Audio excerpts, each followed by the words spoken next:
प्रदोष व्रत हिंदू धर्म में एक महत्वपूर्ण व्रत है जो भगवान शिव को समर्पित है। यह व्रत त्रयोदशी तिथि को रखा जाता है जो हर महीने में 2 बार आती है, शुक्ल पक्ष और कृष्ण पक्ष में। प्रदोष व्रत का महत्व पुराणों और धार्मिक ग्रंथों में विस्तार से बताया गया है। यह व्रत भक्तों को मोक्ष, सुख, समृद्धि और स्वास्थ्य प्रदान करने वाला माना जाता है। प्रदोष व्रत रखने के पीछे कई कारण और कथाएं हैं जो इसके महत्व को और भी गहरा बनाती हैं। प्रदोष व्रत की शुरुआत की कथा प्राचीन काल से जुड़ी हुई है। कहा जाता है कि एक बार एक गरीब ब्राह्मण था जिसका नाम धर्मव्रत था। वह बहुत दरिद्र था और अपने परिवार का पालन पोषण करने में असमर्थ था।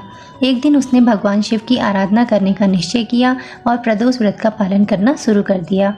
उसकी भक्ति से प्रसन्न होकर भगवान शिव ने उसे दर्शन दिए और उसकी गरीबी दूर कर दी। इसके बाद से ही प्रदोष व्रत का महत्व और बढ़ गया। एक अन्य कथा के अनुसार समुद्र मंथन के दौरान जब हलाहल विष निकला तो उसकी अग्नि से पूरा ब्रह्मांड जलने लगा। भगवान शिव ने इस विष को पीकर संसार की रक्षा की, लेकिन विष के प्रभाव से उनका जो गला है वो नीला पड़ गया और वे तड़पने लगे। देवताओं ने उनकी पूजा की और प्रदोष काल में उन्हें शीतलता प्रदान की। तभी से प्रदोष व्रत का प्रचलन हुआ जिसमें भगवान शिव की विशेष पूजा की जाती है। प्रदोष व्रत का वैज्ञानिक और आध्यात्मिक महत्व भी है।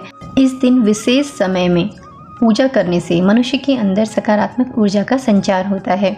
प्रदोष काल जो सूर्यास्त के आसपास का समय होता है उसको बहुत ही पवित्र माना जाता है। इस समय में की गई पूजा और ध्यान से मन शांत होता है और आध्यात्मिक शक्ति बढ़ती है। प्रदोष व्रत के नियमों में पूरे दिन उपवास रखकर शाम को भगवान शिव की पूजा करना, शिवलिंग पर दूध, जल और बेलपत्र चढ़ाना, महामृत्युंजय मंत्र का जाप करना और आरती करना शामिल है। इस व्रत को करने से व्यक्ति के सभी पापों का नाश होता है और उसे जीवन में सुख शांति प्राप्त होती है। इस कहानी की शुरुआत में यह बताया गया था कि प्रदोष व्रत भगवान शिव को समर्पित है और इसके पीछे कई पौराणिक कथाएं हैं। अंत में यह कहा जा सकता है कि प्रदोष व्रत न केवल धार्मिक दृष्टि से महत्वपूर्ण है बल्कि यह मनुष्य को आंतरिक शक्ति और शांति प्रदान करता है। जो कोई भी श्रद्धा और विश्वास से इस व्रत को करता है उसके सभी कष्ट दूर होते हैं और भगवान शिव की कृपा उस पर सदैव बनी रहती है। तो कैसी लगी आपको आज की वीडियो? कमेंट करके बताना। बेल आइकन को दबाना मत भूलना। इसी तरह की और धार्मिक वीडियोस को देखने के लिए मेरे चैनल मिले की मंजिल को सब्सक्राइब करें। जल्द ही मिलते हैं एक नए वीडियो के साथ। तब तक के लिए आप सभी का धन्यवाद।